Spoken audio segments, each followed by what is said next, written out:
So now we'll move on to another section. It's going to be a whirlwind tour of some interesting problems in statistical estimation.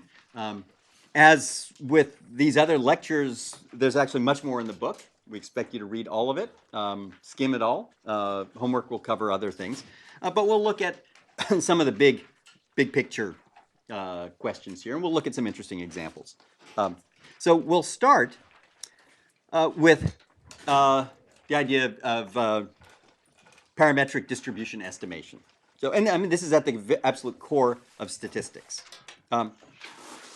So if you have, I mean, well, there's several. We won't look at the non-parametric case. We'll look at the parametric case. The parametric case is this: is that you have observed a variable, an outcome of a random variable, but you don't know which distribution it came from, and you have a parameterized set of distributions. So this is kind of the basic starting point in standard classical frequentist statistics. So this is the idea. So you have a parameterized family of distributions, and it's parameterized, the parameter we'll call x, okay?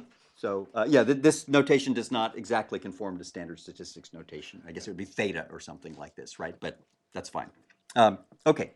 Now, an absolutely standard method for estimating which distribution generated the actual observed outcome y is maximum likelihood estimation. And what that says is you take your observation, that's y, you plug this into the density. It doesn't, I mean, it can also be a discrete probability, but density, whatever you like, right here. And you consider this function as a function of the parameter that parameterizes the family of distributions, right? And that's called the likelihood function. And in fact, usually people take a log. It doesn't matter if you're maximizing.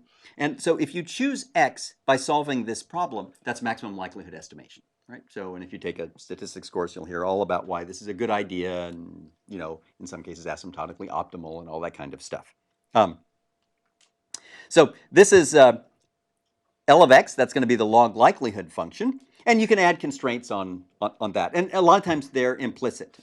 For example, x, the parameter, might include something like a covariance matrix, right? Because for example, your family might be Gaussians or something like that. And so the mean and covariance might be the parameter that characterizes it.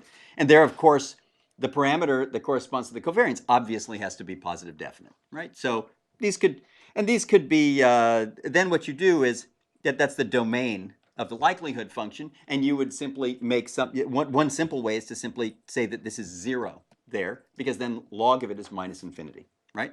So, and that's infinitely bad if you're maximizing, right? So that's one. Okay, now, the maximum likelihood estimation problem, that's convex if the log likelihood is concave. But this is, by the way, this is different from a log concave distribution, which we've looked at before. This is log concave in the parameters that describe the family of distributions. Now, if you know about exponential families, then these two coincide because it's actually only they're both involve an exp of an inner product and then a normalizing constant. So if you know what I'm talking about, fine. If you don't worry about it. Okay? But it's a different concept. The concept here is the log likelihood function concave in the parameters that describe the distribution. Actually, something very interesting is going to happen. In a lot of cases, you'll sort of have what you think are the natural parameters for a distribution. And sure enough, it'll be log concave in those parameters. Well, we're going to see examples very shortly, right? But actually, in other cases, something really cool is going to happen.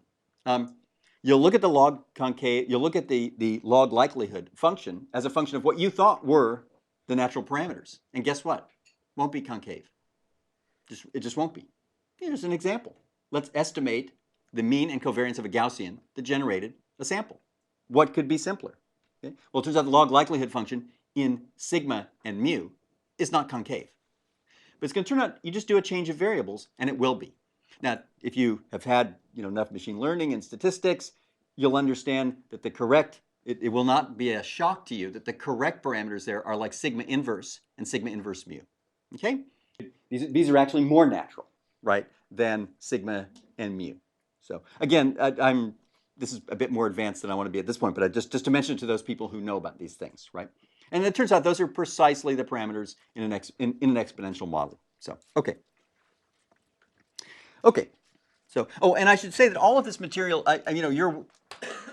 our goal here is just to go over some interesting things. If you've never seen this stuff before, some of the stuff we're going to talk about is going to be super simple and completely accessible. But if you've had, some PhD level course in statistics or machine learning, then there'll be a little bit added stuff. And I'm going to mention some of that stuff like I just did, some of the more advanced stuff just for fun.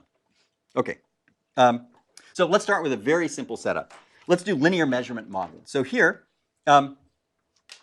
x is a vector of unknown parameters, and we have linear measurements. So we have yi it's a scalar, it's a linear function of x plus a noise, right? And so, and by the way, this is a good point to stop and talk about sort of just, it doesn't make any difference at all, but sort of the philosophical way you would regard the setup, right? So if you're in something like signal processing or something like that, you would say, this says, your view of the world is, this gives you the ideal measurement if your measurements were perfect. They're not perfect. And VI is sort of like an added noise, right? So this is your corrupted or real or whatever you like to call it measurement, okay? And that would be the view from someone who does signal processing or something like that, right? That if you were to do something like get a perfect sensor and run this experiment at 0 or 0.01 degree Kelvin, right? So there's no thermal noise or whatever else that comes from, then in fact you'd get yi equals AI transpose x, right? Since you don't do those things, VI is a noise, right? So a statistician would say the following. They would look at that and they would say, y comes from a distribution, right? It's a distribution because that's a random variable right there, the VI. Those are random variables. They would say, so y comes from a distribution. And you say, well, what distribution does it come from? And the answer is, well, it depends on what x is. So x here is a parameter that tells you which distribution generated y, right? So I don't know if this is making, at the end of the day, you end up doing the same things with this, but it is actually just interesting to sit for a minute and think about the different views of what y equals ax plus v can mean. Okay, so there's nothing deep in this. I'm just saying these are the two views. Okay, now, what you do here is y has, and I'm going to assume that the VI are IID here with some density P of z. If x has the value x, or if the parameter has the value x, then the distribution, the density of y is this, right? It's the product because they're independent, and yi minus AI transpose x is, well, that's exactly VI, right? So, and then that's the value that VI had, and you simply take the product of the densities because it's independent to get the density of y, the vector, right? So that's the idea. By the way, other people would call something like this the residual, and the residual here is in fact nothing but the noise, right? So that's another way to think of this. Okay, so the maximum likelihood solution says here, if you want to estimate x by maximum likelihood, what you do is we'll maximize the log of this product, but that's the sum, right? And this gives you a hint as to why the log is going to come up often, right? So you maximize the sum of the log of the density of the residual, okay? Now, by the way, if the residuals have a density that is sort of centered around 0, right? And it'd be kind of, if they don't, by the way, that means it's sort of a known offset and it's a bit silly, right? But if they do, what that says is, these are functions that are kind of centered, this function is sort of centered around 0, and then it kind of goes off, right? It's a concave function that tails off after that. That's actually quite interesting because this is actually a penalty. This is penalty approximation, right? It's exactly minimizing a sum of a function which we previously called penalties. It's a penalty approximation method. But here the penalty is specifically the negative log likelihood if you convert this to a minimization problem. Everybody got this? So in other words, where you might just say that's the penalty and then give a story about your penalty function in terms of how much it irritates you to have a big residual, a small residual, medium-sized residual, all this kind of stuff, a negative versus a positive residual, that would be your discussion of why you're using a certain penalty. It says that all of that can be transposed perfectly to a statistics framework. And there, instead of saying something like, it irritates me to have a positive residual is more irritating than a negative residual, what you're really saying is something about the distribution the density of the noise. Okay? So let's look at some examples. Here's one. Suppose those noises are Gaussian. Well, then, if I take the negative log likelihood, I get this, right? So that's the log likelihood. And it's this. That's a constant. And when I'm maximizing over x, it doesn't matter. Here, this constant is totally irrelevant. And I'm maximizing this thing. Well, there's a negative sign there, so I can just minimize this thing. That doesn't matter because it's a positive constant. And so I minimize, hey, that's just least squares. Okay? So now you know least squares is nothing but it is exactly maximum likelihood estimation under the assumption that the noises are Gaussian. If you say you have a square and you say, what does that mean? You say, well, it means if a residual is small, I mean, it's fine with me because it's sort of small squared, but if it's big, that's not so good. What this says is that corresponds exactly to a statistical model with Gaussian noise. Because if you have Gaussian noise, and you say, well, if something's less than like 1 sigma or something, you'd say, fine, okay, nope, that's entirely plausible, right?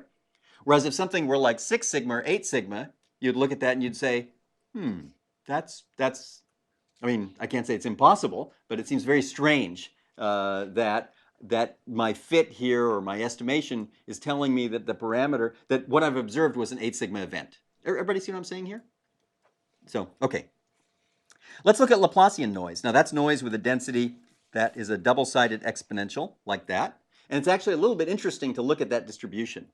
Compared to a Gaussian, what can you say about the tails of a Laplacian distribution compared to Gaussian? Much heavier, right? Because this is like e to the minus, z squared. This is e to the minus z. Okay, so it's way bigger tails. What that says is that the likelihood of a big outlier is, well, I mean, it's going down, right? It's e to the minus z, but it's way bigger than for a Gaussian. Everybody following this? And then this is a bit of a weird thing here, right? You have that point there. And it even says that something like this. I mean, that's going to tell you that the probability of being a little bit off actually is substantially reduced from being right at 0. Everybody, and that comes now just from probability from that kink right there. Okay, so this turns into, guess what? L1. And it makes perfect sense because now if you look at L1, you get both of those things about what happens for large residuals and small residuals. For large residuals, L1 charges you linearly, whereas least squares charges you quadratically. So it's not like it's not like you expect to have large residuals, but you don't go nuts as you would if it was quadratic or worse, right? And then you focus on small things, small residuals, and this says it actually keeps up it keeps up the incentive to drive a residual to 0.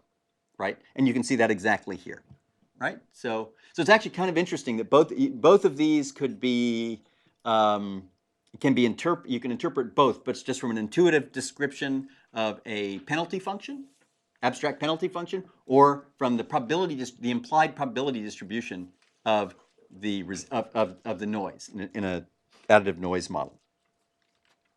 Let's do uniform noise, right? Well, if you have uniform noise, then the log likelihood function is, it's actually just constant. And it's a constant, doesn't matter what constant it is, actually provided you are consistent with the measurement, right? And so there you simply solve a feasibility problem. And there are multiple maximum likelihood solutions, and you simply choose one that satisfies this condition. And all of those are maximum likelihood estimates, right? By the way, their statistical properties would not all be equally good. So because the maximum likelihood has been used for maybe 100 years, something like that now, is most of that theory assumes things like that this log likelihood function has a unique maximum or something like that, roughly, right? So, and that's not the case here. Okay. Let me mention just one other thing. So here, what this says is that you can actually go backwards. You can start from probability distribution and find the penalty because you just take the negative log of the distribution. But you can also go backwards, right? So for example, if you discussed with someone in some fitting problem what they want, and it's determined that what they want is something that looks like this, that's quadratic, and then this rises steeply. I don't know how this would come up, but it would. You'd talk to them, and you'd say, what do you feel about underfitting? And they'd say, oh, that's bad. That is not good, right? And you'd say, how about if you underfit just a little bit? No, that is not good. And they'd say, but what about if you underfit a lot? And you say, look, because the data's got weird outliers and stuff like that, if I have to underfit on a couple of my points, so be it. I don't want to go nuts over it. Okay? And that discussion generates that. And then you'd say, what if you overfit? And you say, well, the fact is, if you overfit a little bit, it doesn't make any difference at all. And then you say, well, what about overfitting more? And then they'd say, then I don't know. So anyway, it doesn't matter. You end up with a story like this, right? We all know this now. You can translate a little of the story and description into this. Okay? What this says is the following. It says then if a statistician walks into the room and you say, what are you doing? And they don't want to hear a story about your feelings about overfitting and underfitting and things like that. They don't want to hear that. So what you say to them is you say, oh, excuse me, I'm doing maximum likelihood estimation. Right? This implies a distribution. And the distribution is very simple. It's e to the minus this. Of course, you have to normalize it, but that's it. So you'd say to them, you say, I'm doing maximum likely estimation. And for this problem, we can even say what it is. How would you describe this distribution? Somebody describe it to me. I mean, in words. So it's some weird Frankenstein distribution. On the left, it's got some weird exponential, right? On the right, it's Gaussian. And in the middle, it's got some uniform phase. Now, they would think you were weird. But then you'd turn to the statistician and say, no, we've been doing this for years, and we know this it looks like this. Okay, everybody got this? So it's actually very interesting that you can justify these from different points of view, and you end up at the same conclusion. Okay, so all right. Now these things here, by the way, are things that are kind of obvious. These are things we talked about in approximation, linear approximation. They're in some ways they're penalty problems with an affine function. Ax minus b or something like that. I mean that's what this is. But actually, what's interesting is in maximum likelihood you end up with all sorts of interesting things where you do not end up with an affine function, a norm, or a penalty function of an affine function. And so these are actually quite interesting. So we'll look at a couple of these. So first is logistic regression. So this is a distribution actually so the outcomes are 0, 1, so it's Boolean outcomes. And the probability that you get a 1 is the logistic function. So it's e to the a transpose u plus b divided by 1 plus a transpose u plus b. And the probability that y equals 0 is 1 minus this, right? Which, of course, is 1 over 1 plus e to the a transpose u plus b. Okay? So that's the idea. Now here, the idea is that you are here. These are observable explanatory variables, right? So, I mean, I can tell you all sorts of things about them. This would be, let's say that a patient admitted to the hospital eventually develops sepsis. That's what we're looking at. Okay, so, and then you here would be all sorts of medically relevant variables.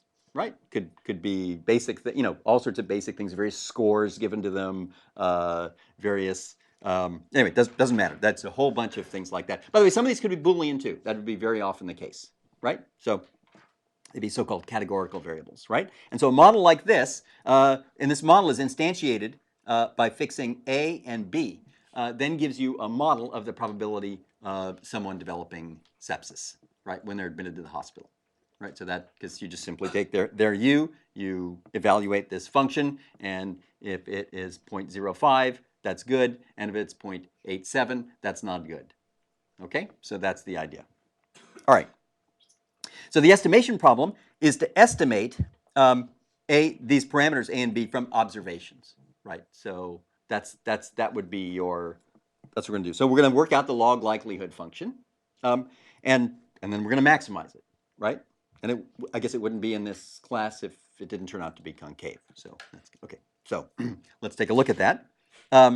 So what we'll do is, so you've been given a bunch of observations, and basically what these are previous patients, right? Could be from the last year, from the region, doesn't matter. So you just get a whole bunch of data, okay? And the y's are just 0, 1, right? So I guess you'd call these maybe labels in machine learning. All right. So we'll just make it simple and reorder them so that all the ones that actually developed sepsis are first, that's k of them, and all the rest did not, right? Just for simplicity. Then the log likelihood function, well, it's very simple. It's simply you take this over the ones where y was 1, so that's these terms, right? And then for the case where y was 0, that's 1 minus this, which is exactly that. And so that's the log likelihood function, and it's a function of a and b. Okay? Well, if you work out what this is, well, you can see all sorts of bits. This is log of the probability of exp, but that's just this thing, right? And then you get minus, and then here, there's this thing on the bottom. You sum that over all of it. That's log sum exp. But we all recognize log sum exp as convex, and so now we do this in discipline convex programming or CVX style. We just walk from the inside of the expression tree out, and you say that's affine. By the way, you don't then say exp is convex. That would be a false move. You recognize log of 1 plus exp as log of e to the 0 plus e to the a transpose u plus bi. And you say log sum exp is convex, log sum exp of affine is convex, sum convex minus concave. Done. Everybody got this? Okay. So what this says is, if you have a bunch of data, you simply maximize this function here, and that will give you A and B. That'll give you parameters A and B, and now you have a model, and you have a model that will predict probabilities for new and unseen values of U instances, right? That's the idea. So this is, of course, extremely widely used. So, and depending on your background, and I can speak for my own. So if your background is, from sort of traditional EE type things with signal processing, you probably won't have seen this, which is sort of a pity, right? You've seen a lot of stuff involving linear things and stuff like that, but you probably won't have seen this. So, okay. So here's an example, but this is an example where you hardly need anything fancy, right? But just so we can draw it. So the example here has n equals 1. There's one explanatory feature. It's kind of dumb. So that's U. That's here. And it varies between 0 and 10. And what are plotted here are a bunch of samples, right? And so ignore this curve for the moment. We just take a look at it, and we'd say things like this. Look, it's kind of, you don't need anything fancy for U equals 1. You look at this and you say, yeah, look, if U is like 2 or, I don't know, 2 or 3, below 3, it's quite likely it's quite likely that the outcome y will be 0. But it is not 1 because look at this guy up here. Okay, it's not probability. It's not the probability that your 0 is not 1, right? Because there are exceptions. On the other hand, if you say if u is bigger than about 6, it's quite likely that the outcome is going to be 1. But it is absolutely not certain because look at that. Okay, so what this shows here is the logistic fit, right? And so, it certainly seems about right, and it has all the weight of statistics behind it, so it can be justified at great length. And so the use of this would go something like this. A new sample will come along, and U would be 2, and you would say, well, I think the probability is about 8% that it's 1, right? U comes along, it's 8, and you'd say it's about 94% now. And U will come along, and it's 5, and you would say, I don't know. Okay? So we'll move to a completely different thing, which is actually just hypothesis testing. Actually, these are all related because, in fact, maximum likelihood estimation with a parameter that is continuous is something like hypothesis testing, right? Because you're testing one value of x versus another. And in fact, we're going to see that maximum likelihood is basically it's the thing that would win in a binary hypothesis test against any other value. But okay, so here it is. This is its absolutely most basic form. It goes like this. And it's the most basic form, actually, of, well, I guess, statistics. It's this.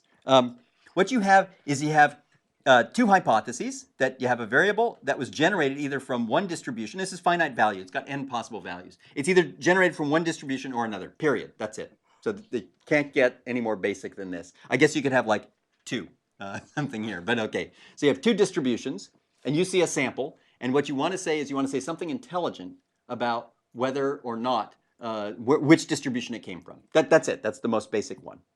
Okay, and some things would be obvious here, right? That if one distribution, looked like this, 0.9, 0.100 or something like that, and the other looked like, 0.05, 0.05, 0.8 and 0.1, then, you could guess, right? If in fact what you observed was, say, this one, then you can say with absolute and total certainty that it was this distribution that generated it, right? If it turned out to be, if your observation was 1, capital X equals 1, you could say with very good confidence that in fact it was generated by the first distribution. Everybody see this, right? So, and in fact, the whole idea here is as the two distributions get closer together, this gets harder to do. Okay, and so now we're just going to look at what is a good and principled way to make this choice. Okay, so we're going to look at randomized detectors. So a randomized detector, that's a matrix. It's going to look like this. It's 2 by n. These are the outcomes here, over here. So we write the outcomes here, and then this is something like 1 and 2. And what it is that each column is going to tell you what you should do when the outcome is, if it's column 4, if the outcome is capital X equals 4, right? So if you look over here, you might have 0.9 and 0.1. That's pretty weird because what it says is something like this. It says when capital X equals 4, you should say, actually it's going to be a randomized detector. So you're going to say, with probability 0.9, you're going to say that it was generated from distribution 1, and probability 0.1, you're going to say it was generated from distribution 2. So we'll talk about why you might do this in a minute. Now, much more natural would be things like this, okay? And that says that if capital X equals 7, you simply say, well, it was outcome 2. It was distribution 2 that it came from, okay? So this is the idea. Why you would want these a randomized detector, we'll talk about in a minute. Actually, it's interesting. You can also think of it as a relaxation, right, of an estimator. Okay. And if all the elements are 0, 1, it's called a deterministic detector. So that's the idea. All right. So how do you choose that detector? Well, if you simply multiply, you take there's a detection matrix, and the detection matrix is you simply multiply T by P, you multiply T on the left by P and Q, and you get a 2 by 2 matrix. And the entries can be interpreted in a very, very interesting way. They're basically the probability of error. So this gives you, this is if P is the true distribution, Q is the true distribution, and then this tells you sort of the probability of selecting the correct one, right? So these entries tell you something about the probabilities here of being right, right? Being right means capital X came from distribution 1, and you announced that it came from distribution 1. And you can swap 1 with 2, and that's being right. Being wrong is the distribution came from, the sample came from distribution 1, but you announced that it was distribution 2, right? And these have names like, false positive and false negative. And, that means one of these things anyway, so that's the idea, right? So this is the, this is the idea. Okay, so PFP, that's the probability of selecting hypothesis 2 if X is generated by distribution 1, and that's a false positive. So you're saying it's from distribution 2, but in fact it was from distribution 1, and the false. And of course, what you'd like is you want both of these things to be 0. I mean, you want this matrix to be I, the identity, right? Oh, there's another name for this. I think some people call it a confusion matrix, I think. All right. So we basically have a multi-criterion formulation, right? Because what you would really like, oh, by the way, how would you make a false positive rate 0? That you can do. You never want to select hypothesis 2 if it was generated by what? Yeah, you just make everything negative. And then the great news there is that your false positive rate is as low as it can get, 0. Okay, so that's one. And so on. So I mean, it's a real trade-off here, right? All right, so if we make this a bi-criterion problem, it just looks like this, right? It's a very, very simple one. And the natural thing to do is scalarize. So if you scalarize, right, this will give you the Pareto curve. Actually, it won't in this case. You'll see exactly what it does get you, because the Pareto curve in this case is piecewise linear, and it gives you vertices on it. So we'll see that in a minute. So you minimize this, but in fact, this is completely trivial to solve. For one thing, the whole problem splits across the columns of T, right? Because the constraints only involve to tell you that the columns have sum up to 1, right? And the objective is linear, so it's completely separable. So this thing splits, you can decide each one, and then it's completely trivial to work out what the answer is. And the answer is simply this. It's very interesting. It says, here lambda, remember, is actually, and lambda has a beautiful interpretation. Lambda is remember something that translates, I think it's the false positive, irritation at false positive versus irritation for false negative, right? So it's the exchange rate between the two things that you want small. That's the interpretation from duality or multi-criterion. So the answer turns out to be really simple. It's this. You get a deterministic detector, and you should choose one if P is bigger than lambda Q. And this is sometimes written this way, like that, right? And the other one is written, of course, this way. And then this is called a likelihood threshold test or likelihood ratio test, right? So you simply have a threshold. And so all you do now is you simply take one distribution and the other one. You take the ratio, and then all you're doing is you're setting a threshold.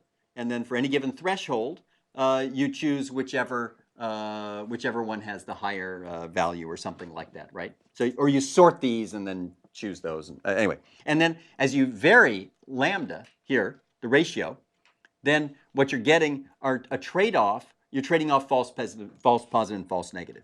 Okay? So now another one you could do is minimax detector.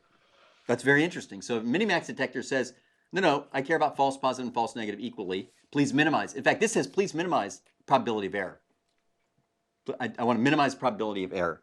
Then you get this thing, and actually that's an honest LP, and the solution is generally not deterministic, right? It's generally something where the detector has entries that are not 0, 1, 1, 0. Okay, so let's look at an example. I mean, obviously you don't need all this heavy stuff for this kind of thing, right? So here's an example. Here's two distributions. I guess that's P and that's Q. And some things are obvious, right? If the outcome is 1, it looks like a pretty good bet that distribution P generated it. If the outcome is 3, it looks like a quite good bet, rather good bet, that the second distribution Q generated the data, right? Just looking at it. And let's see. If the outcome is 2 or 4, it's maybe less obvious, right, as to which one generated it, right? So here is the trade-off curve. So this trade-off curve, it's piecewise linear, and this is showing you these various. So this is the actual trade-off curve. These actually are the points you get from the likelihood ratio test, right? Well, I guess you get these two. Those are the two we talked about before, which is how can you get 0 false positives or something like that? So you get something like this. So you see the idea. Oh, by the way, this picture, when I think you turn it. I think you just flip it top to bottom. It's got a name called ROC, which is receiver operating characteristic. Now the minimax one is 4, right? This line here is the line of equal error, false positive and false negative, and it's right here, right? So that's the idea. So it's a bit strange. By the way, this is one of those cases where, well, as a big picture, we will, and we have talked about these, and we will talk about it more, where you want to solve a problem, and you end up doing something like a relaxation, right? So if someone comes up to you and says, these are the two distributions, I want you to estimate, what's going to happen repeatedly is you're going to see samples, outcomes, and I want you to guess which distribution it came from, and I want you to absolutely minimize being wrong, right? Simple. You have to use the minimax detector. What's weird about it is you're not consistent, right? Because you'd say things like x equals 3, and you go, yeah, that came from outcome 1. Yeah. And then later they say x equals 3. You go, sorry, that came from distribution Q. I'm sorry, the first one came from distribution P, then Q. So you're not consistent. It's a non-deterministic detector, right? But that is actually the only way that you can actually minimize the probability of being wrong. Right? So, okay. So that's that. By the way, it's not very interesting with 2 distributions, right? This actually is already very interesting when I have, let's say, 10 distributions. They're bigger and things like that. It's already way interesting. And I should add something there. You can actually get really interesting problems. If I show you 10 distributions on, let's say, 1,000 outcomes or 10,000 outcomes, it's actually there, your confusion matrix, or I think we called it the detector matrix. What did we call it?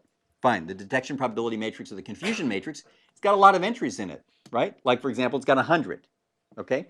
And you can think of all sorts of interesting convex problems you could do. You could say things like, you'd say, you know what? I absolutely do not, the probability that you think that you say that you estimate it came from distribution 7 when it really came from distribution 6, that absolutely can't exceed 10%. Okay? Everyone understood what I just said?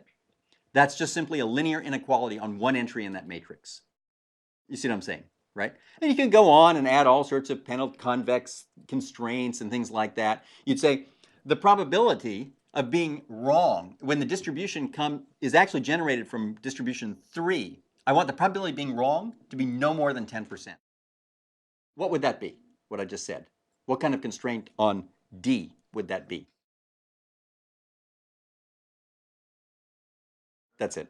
That's nothing more, right? Yeah. Either the diagonal element is bigger than 0.9, that's just fine, or actually the sum of the off diagonals is less than the number. That's the same because they all add up to, yeah, okay. Everybody got this? So, by the way, a lot of these problems are not, I don't think, taught in standard statistics type things or machine learning. I mean, I think there is. They have a loss function for all of these things, and so on. But you can now do interesting things just because you know about linear programming, for example. Okay, so, okay.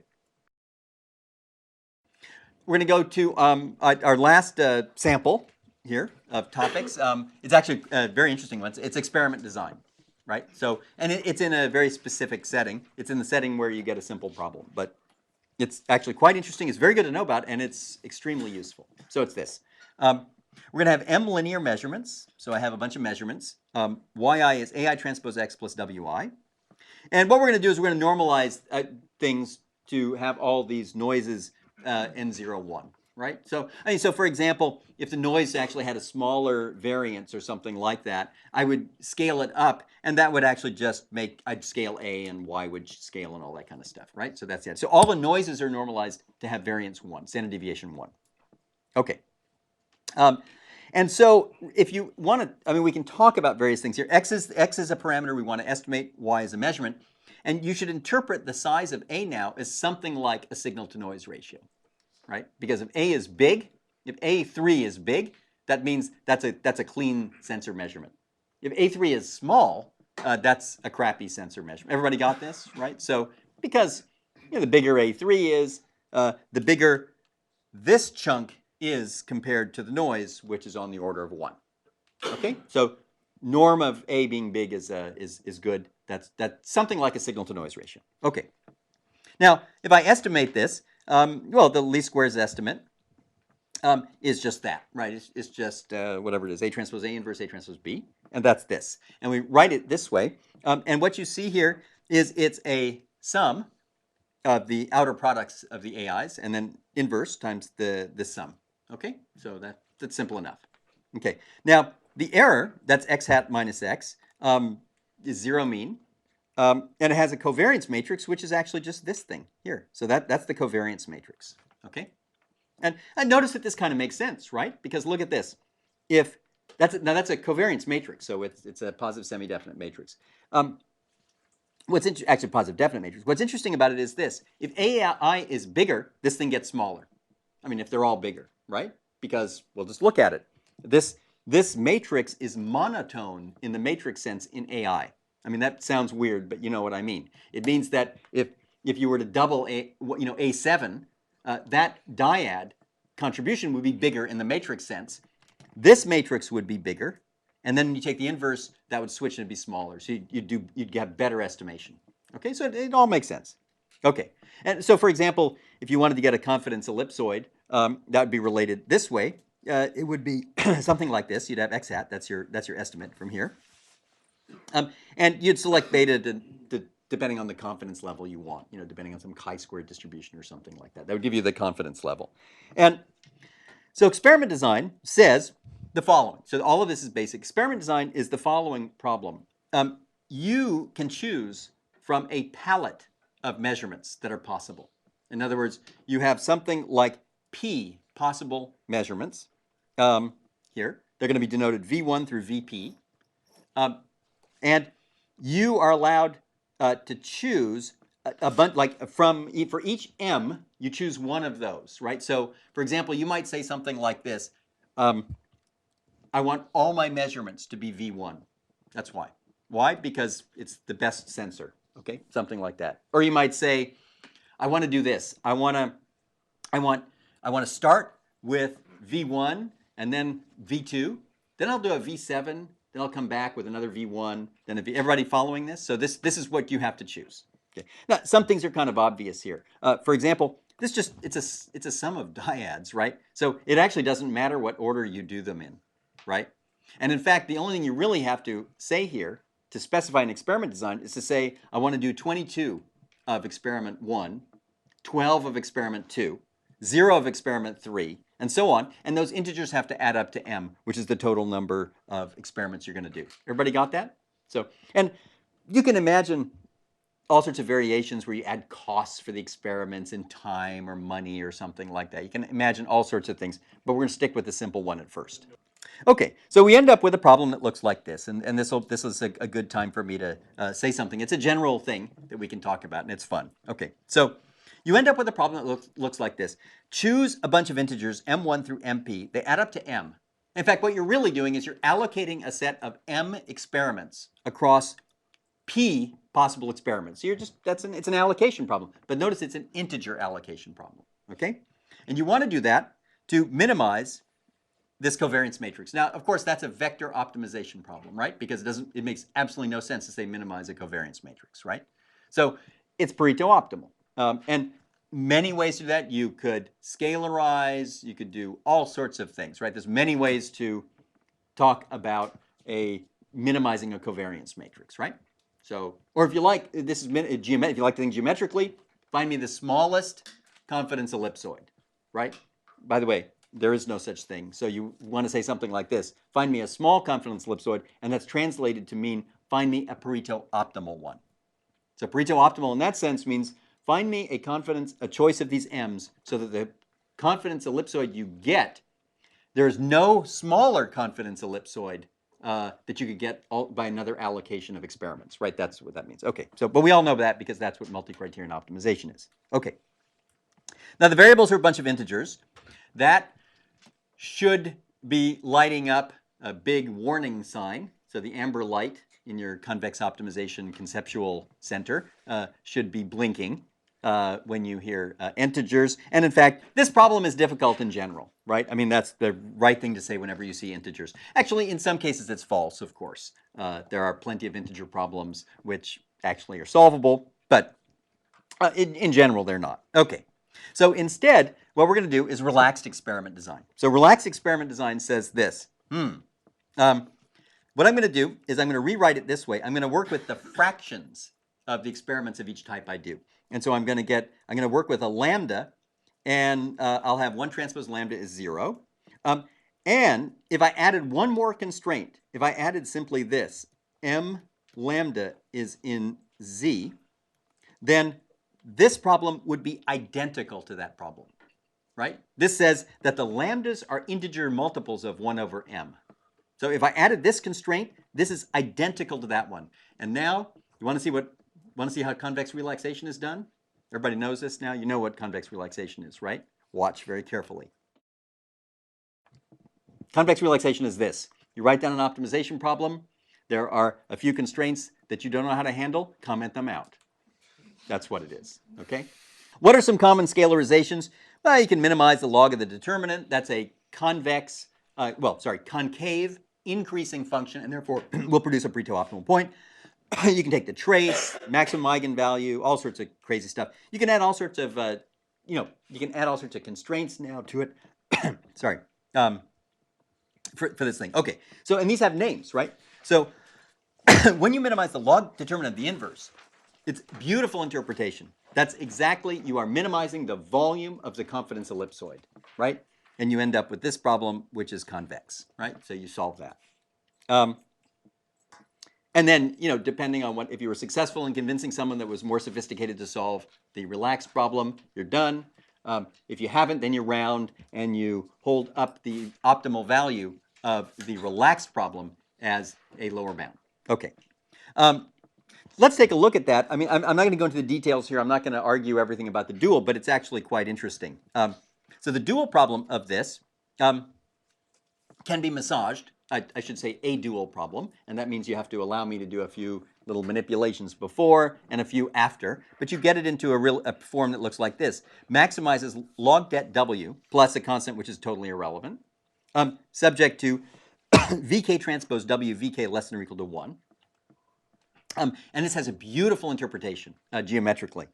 It turns out this says, find me the minimum volume ellipsoid centered at the origin that includes all the test vectors. And it turns out that the Lagrange multipliers on these constraints are precisely the fractions, the optimal fractions that you should use, right? So it's beautiful. So you get this connection between an experiment design problem and a geometric problem, which is going to be our next topic, right? And so the picture is something like this. Well, this is the picture, right? The picture is this. We have 20 test vectors. That's the origin, and here's a bunch of things, tests you can do, potential tests, and here's a bunch, okay? And now I'm going to, before we even look at what the optimal design is, I'm going to ask you some questions about it. Okay, so let me ask you, please explain intuitively why you would never choose that experiment. Let's suppose that experiment number 11. Why would you not choose experiment 11? You can say, and don't say anything about convex optimization or log det or anything else. Just you tell me, why would you not choose that experiment? Well, what is this experiment here? It's basically, it gives it's the negative of that experiment, but it's about twice as big. So in other words, it's a completely equivalent measurement with 1/2 the noise, twice the signal to noise ratio, right? So if I give you a palette of 20 experiments you can carry out, one is basically a copy of another, but twice as bad, then why would you ever use it? You would not. Okay, so I'm just saying, all of this is kind of intuitive, right? You want to use experiments that are spread apart. Now, roughly speaking, you don't choose any of these because these, well, not quite, because they don't go up here, but these measurements here are kind of like those. I mean, there's a minus sign, but who cares? Actually, it goes away immediately when you form that dyad. The VK transpose goes away instantly. So what happens is you're not going to choose any of these because these sort of stand in for them and have higher signal noise ratio. And sure enough, look what it does. It picks the two which have kind of highest angle, the two measurements which are most independent, if you want to say that, or something like that, have the highest angle, and it concentrates at 50-50 on them. Okay? So, by the way, this stupid thing in R2, you don't need this, right? But if you're estimating 10 or 100 parameters, these things are not obvious at all, right? Not at all, right? If you have 1,000 possible experiments to do, and so on.